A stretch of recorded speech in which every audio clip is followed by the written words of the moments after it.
Hello everyone, and welcome back to the Secret World. Last time we did our very first mission here for Helen Bannerman to get supplies as we're running around town.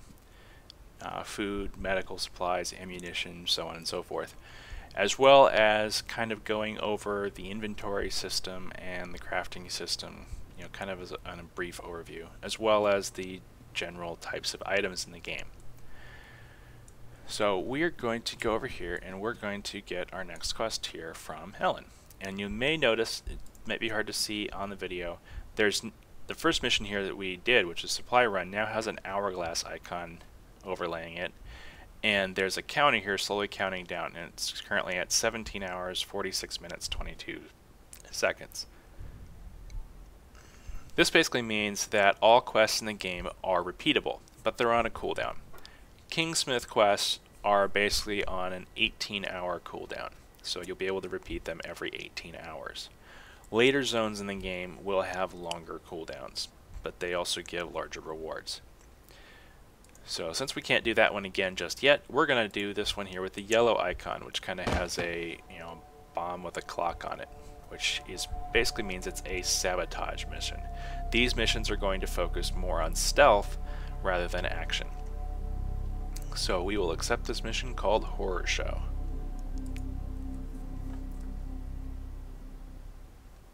Well, sure wasn't in our yearly budget to put the town under martial law.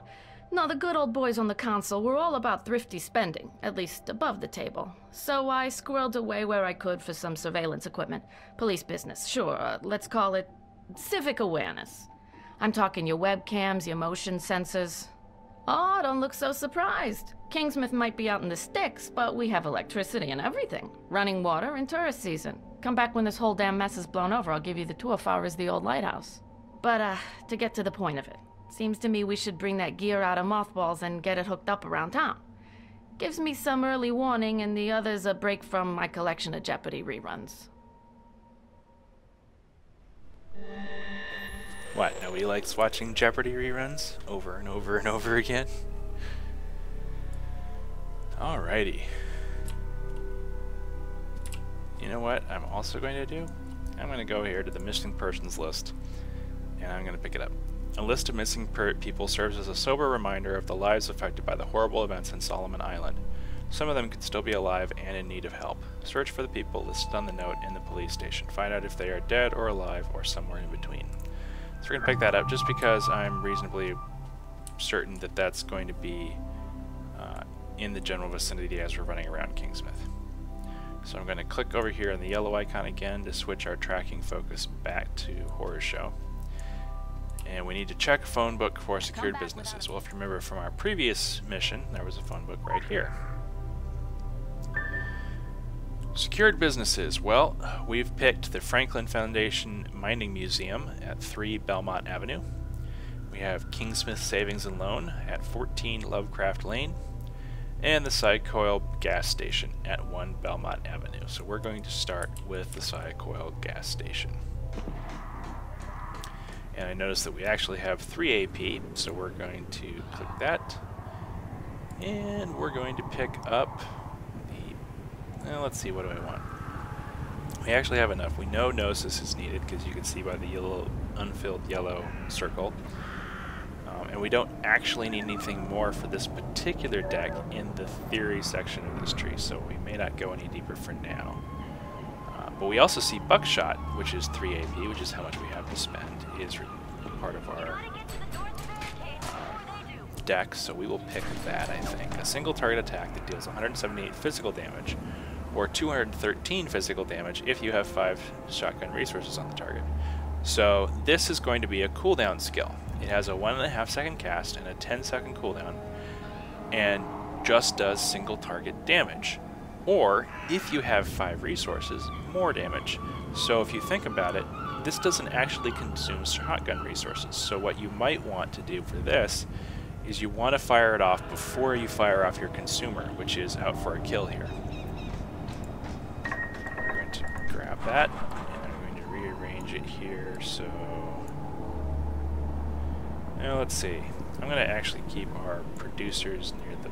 Oops, I did not mean to drag it off the bar. Let's go grab that again. Just because it's a good single target attack. And I'm going to put this guy here and here. So there's our consumers. And that's going to be kind of our extra damage thingy. We do have one skill point available, but again, as I mentioned last time, we're not going to use that just yet. We're going to wait until we get a new item before we figure out where to put that. So here we go, down to the gas station. What's it complaining about now? Oh, yep, that's kind of the basic information on the subterfuge missions.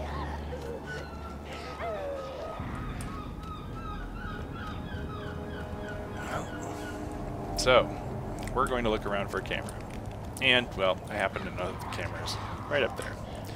But, we can't reach it from here. Plus, we get eaten by zombies. Use our new ability. That was quite effective.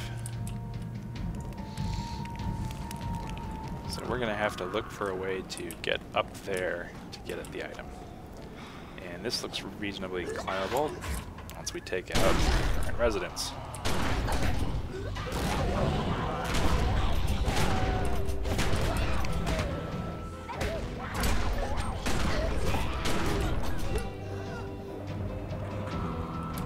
Jump, jump. Your character's jump height is pretty high in this game, which again is conducive towards exploring, which is kind of one of the main tenets of the game. So we will grab this security camera. And as also as a brief reminder, there is no fall damage in the game, so feel free to jump off things rather than taking the long way back. And hey, we're running by a postal van here who has another box quest for us.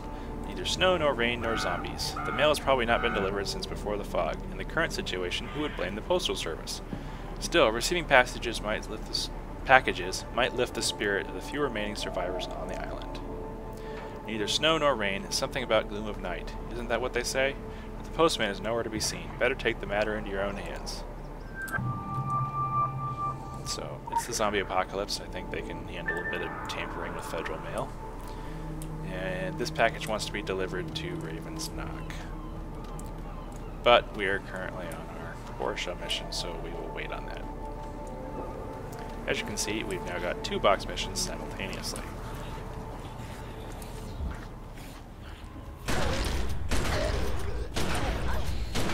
Now you might ask, why do I keep moving? Or you might wonder why I keep moving around, even though technically I don't have to. It's because of the way the animations work in the game, and it's an intentional design decision. Now onto the mining museum. Basically, because if you keep moving, the monsters have to kind of keep shuffling after you, which may interrupt their attack animations, or you may move out of their attack distances. Which means that on average, you're going to take about 30% less damage if you keep moving while attacking. And help there telling us we can right-click on ladders to climb them. It might be difficult to see on the video, but the outladder here is outlined in red, indicating we can interact with it. These are superhuman jumping abilities to run here on the roof. And grab the security camera here. Josiah, this is the one that needs changing. Have it done before I'm back from Bangor. New cameras are in the basement. Remember to fill out the repair form and file it with the museum admins. James Morris, FMM Janitor, which I guess is the Franklin Mountain Museum, or whatever the name of this place is. So we're going to have to go into the basement. And this is the Franklin Foundation Mining Museum. And the interesting thing about this is, well, we're going to actually go to Blue Ridge Mine later. Things are, shall we say, slightly odd there. But we're going to the basement for now. Now this is going to be a solo instance, which means that even if you have people in your party They will not come with you. You have to do this on your own. Which I find is a little annoying because I frequently want friends to come along, but I can see why they may not want people to be able to troll each other in a situation like this. Ask the janitor about the cameras. Well, there's something weird here at the end of the hallway with glowing blue hands. I think you should go away. You should go away now. You need to go away because I'm not feeling very stable right now. Dude, you got something on your face. And here's where the stealth aspect kind of comes into play. There is a faint red laser beam here. If we break it, well, chances are we're going to die horribly, or at least take a lot of damage. So we are going to jump over these laser beams. And if we look here, there's a wall of red laser beams here that we aren't going to be able to pass. But we are able to go through here. Now, here's where is your first introduction to security cameras. Those of you who have played Deus Ex or System Shock 2 are kind of familiar with the mechanic here. The camera shines a light on the ground. That indicates the area that the camera can see. The camera is white or slightly greenish color if it isn't spotting you. It's going to go yellow and beep when it first sees you, following your movements. And it will turn red when it finally sounds the alarm. This one isn't too hard because the cameras here are fixed, so we just need to avoid like this bright area here. And go around using these crates here to get around. Security here isn't that great. And avoid the patch here. Use this deactivation switch, which turns the cameras off and deactivates the horizontal red lines. Now, these are vertical red lines, and they may look impassable at first, but you'll notice that there is actually a couple of gaps that we can sneak through, which is probably most easily seen in this case with your camera angled downwards. And then we see another line, horizontal lines that we can't pass. So we're going to go into this room, and there should be a deactivation switch here. Now, these cameras are moving. So you may want to sit here for a little bit, kind of watch the pattern, figure out, you know, where the cameras are looking. As long as you're in the shadows, you should be shadows relative. Oh, nope, camera just went yellow there, so it spotted us. We're going to leave the room. Wait for a little bit, and it should reset. There it goes. All right, it's no longer looking at us.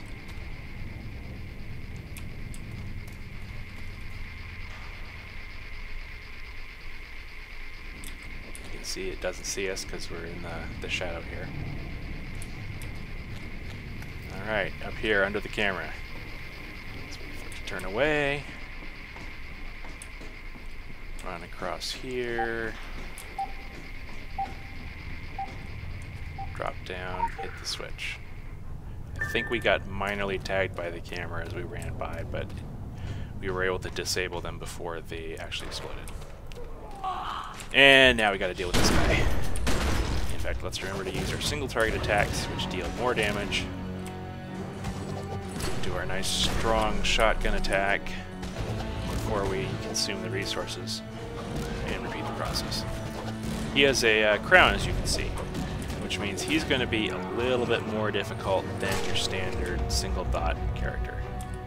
And we don't want to stand in that because that debuffs us. Loot. Might as well cover this now. This is a loot bag. The green border indicates that there's a green item inside it. There's also blue and purple versions of these, as well as white. White is going to be the most common. You can either right-click on it and manually loot it, or when nearby, you can hit the V key on your keyboard, and that automatically loots it and puts it into your inventory. In this case, we got a belt. This belt has 112 health and 15 attack rating.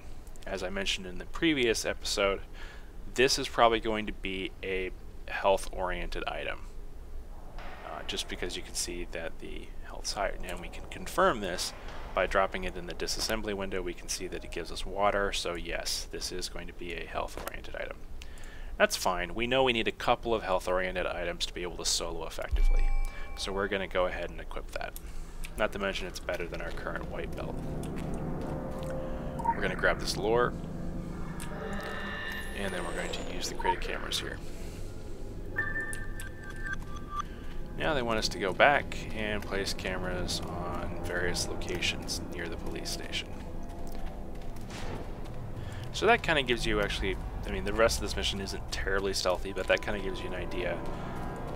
These stealth/sabotage missions are usually going to have a significant segment of them where you either need to avoid traps and cameras like there, or you may also need to avoid incredibly strong enemies that have patrol paths or vision cones, such like that. So it performs pretty dang well, considering that you're dealing with an MMO here, so you've got a bit of lag and some other things. So not nearly as good as, you know, a dedicated stealth game, but certainly well enough to be serviceable and to kind of break up the pacing of the game, so you're not fighting things all the time.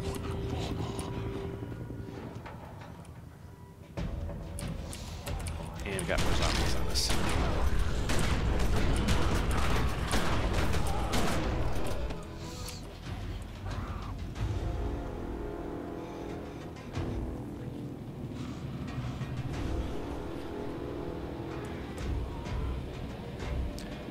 Yeah, zombies in our tail. We can outrun them. Don't need the AP and new speed that badly.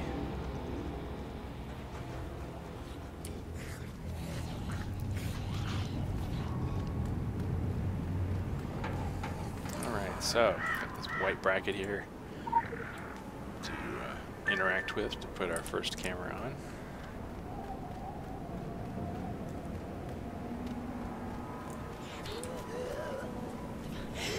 Over here, jump the fence. Put a camera here on this tree. Don't ask me how they wire it up to the sheriff's station from there, but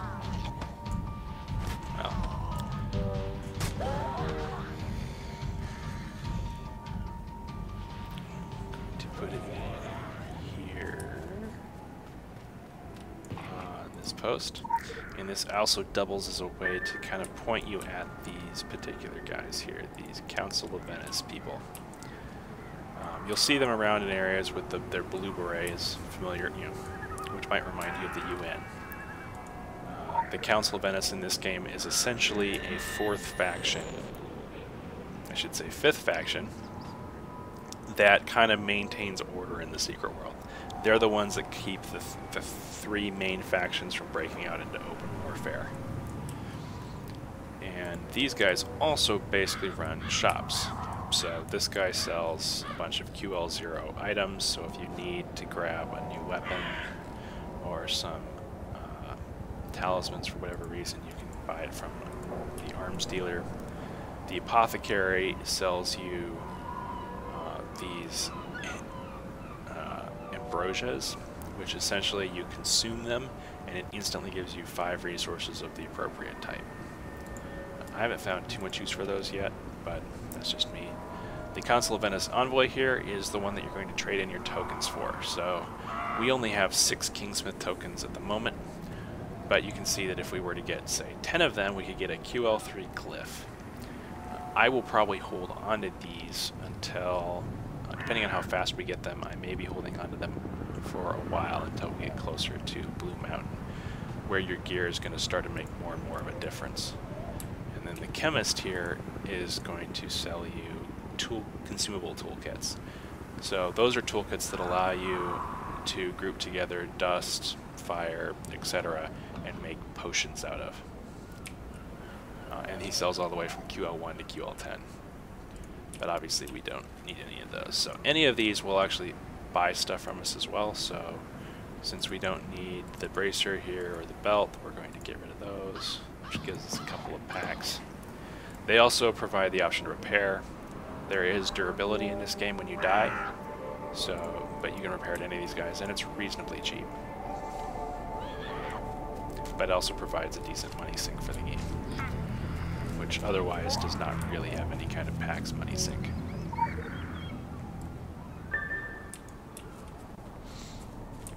Alright, we've got the 4 cameras placed. Now we're going to go to the police computer to initialize the system. And And this gives us kind of a really brief overview of computers in the game. Well, hey! Alright, so the computers are going to give you text, and then they're going to give you a couple of options. You can type help to list available commands or quit to exit at any time. This time we just need to access the station security system, which is option 1. It says camera status online, siren status online, type root to return to the main menu, or 1 to initialize camera system. So we're going to initialize the camera system. And that does it. And if you want, you can actually view the camera feed from any of the cameras that we just placed, which doesn't really have any effect other than just being kind of a neat thing you can do. So now we send our report back to the Illuminati. Good news! Data from your surveillance system is now feeding into our server. This means we have visual contact with the enemy and can make more detailed assessments of the situation. It also means I can keep tabs on you. The janitor in the basement showed signs of strange tentacular mutation. Disgusting, frankly. It's not clear if he booby-trapped his surroundings to protect himself or to try and protect others. Regardless, it was clever, and that's not something we like to see from our enemies. Keep me posted on all the tentacle-related phenomena. KG. And again, we get our choice of 3 items. In this case, I'm going to go again with the high attack rating one, which is going to be the dice here. And we are going to equip those, but we need minor talisman skills. So yet again, our saving of SP helps us. And we can now immediately put a point into minor talismans, and it allows us to equip this. I did notice we weren't given the option to sell our QL0 shotgun, so I'm just going to drag it outside of the inventory, which gives us the option to delete it. So there's another mission down. We do have 2 box missions, which we could certainly do to find our way to additional missions. Both will kind of lead us to additional quest targets. But since our mission also ended us here, and I do know that there are other missions we could partake in this area. So we could potentially get one from Moose, which is flagged as hard. Namaste. Let me see what Andy has up here. Andy has one that's flagged as normal, so that's probably going to be a little easier for us to do.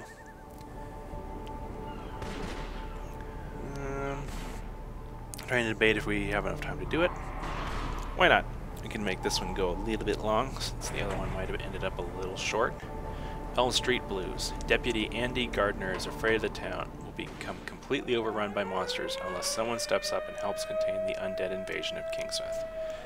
Zombies are constantly pushing against the defenses put up around the sheriff's office. Kill them.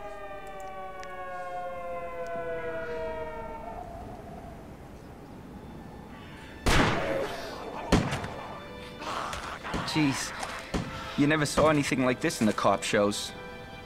Well, maybe on cable, not the network ones.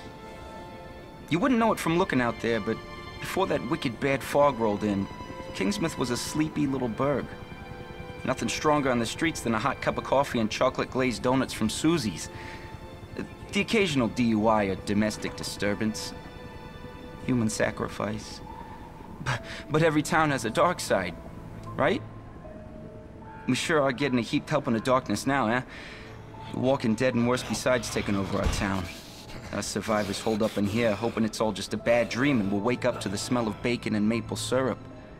But unless someone ups and does something, and soon, all we're gonna wake up to is the smell of rotten flesh. And I don't need another thing to remind me of my dad. Halloween does bring back the memories, eh? Deputy Andy is probably one of my favoriteest characters in this. Just because he's kind of cheerful and incredibly dark if you really listen to what he's saying. So our objective here is to kill ravenous horde around the sheriff's office, which is pretty easy. Just walk outside, shoot a few zombies.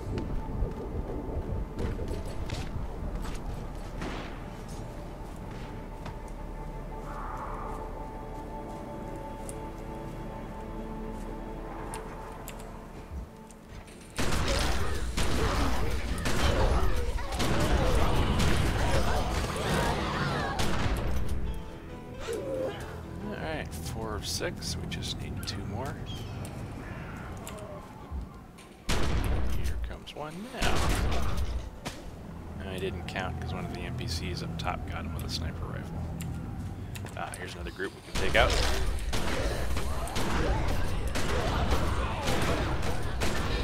There we go. Now I want to go to the northern barricade.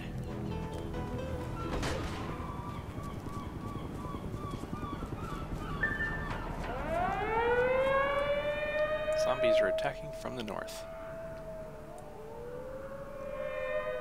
You can hear the siren going off.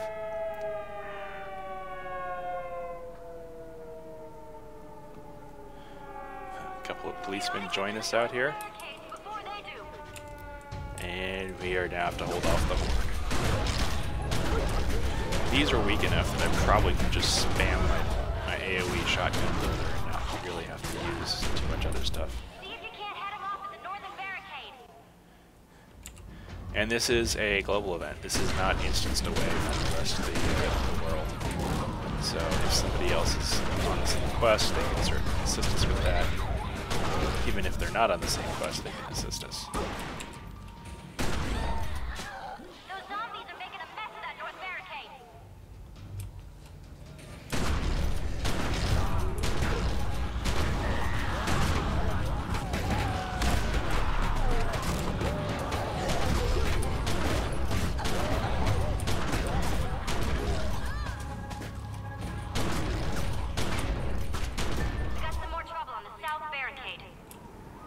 Alright, now we gotta move to the south barricade.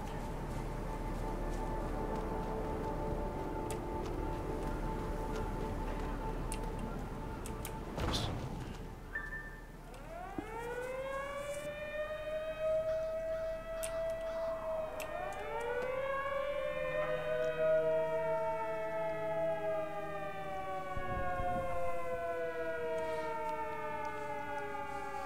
Coming in from the south side now.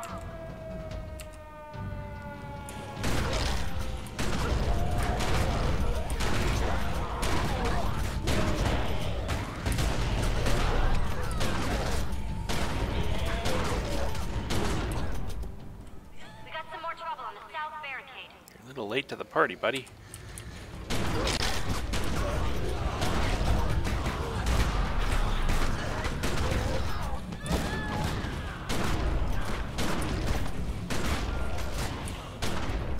They're taking that southern barricade apart.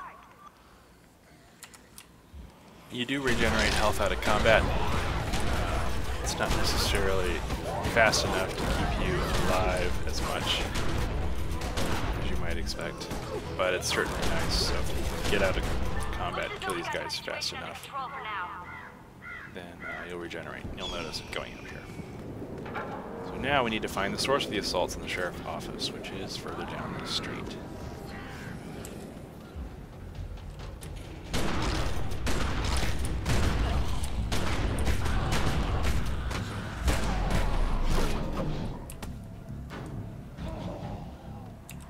And these zombies are going to keep spawning and running up the road until we get down to the source, so...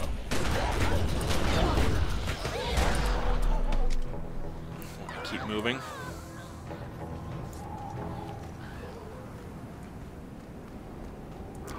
And that guy looks big, so we target him. Goal completed. Find the source of the assaults.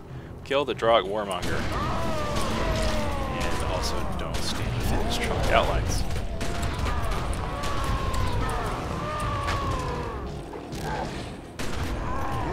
And you'll notice that we can actually keep moving while that 1.2 buckshot charge goes up.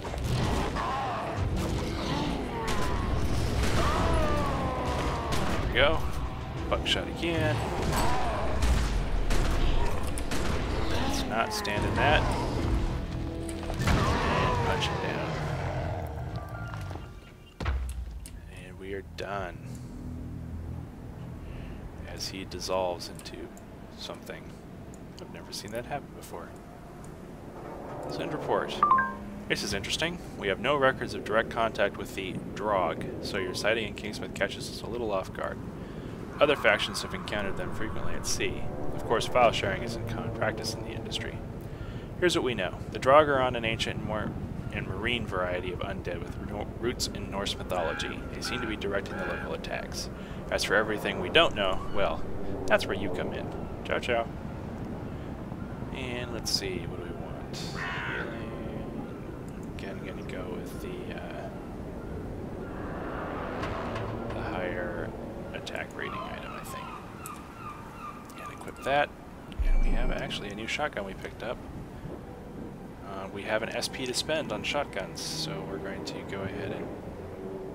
Well, we already have 1 point in a shotgun. Must be glitch. I've seen that occasionally where it'll show the red no symbol even though you can't equip it.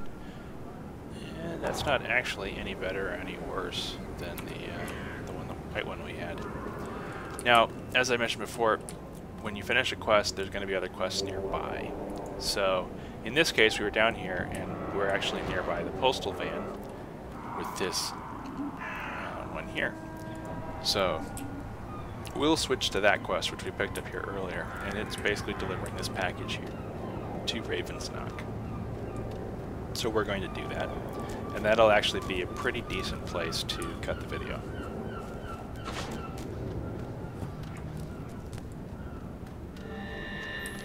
Discovered a new animal well. If you're defeated in combat, you will now be able to recover from animal form here.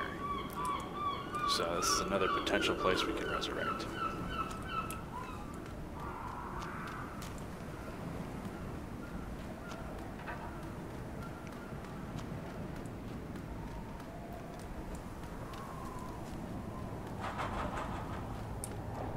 Here we are at the Raven's Knock.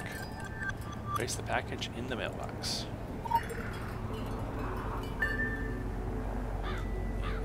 Turn in, get our generic turn in text, and again the mission has led us right to another quest giver, though we have to look around a little bit to find them, as they are inside and downstairs. Madame Roger, as well as the occultist cookbook down here. Close this. So that's where I'm going to cut the video, and I hope you've enjoyed watching, and we will be back shortly with more Secret World.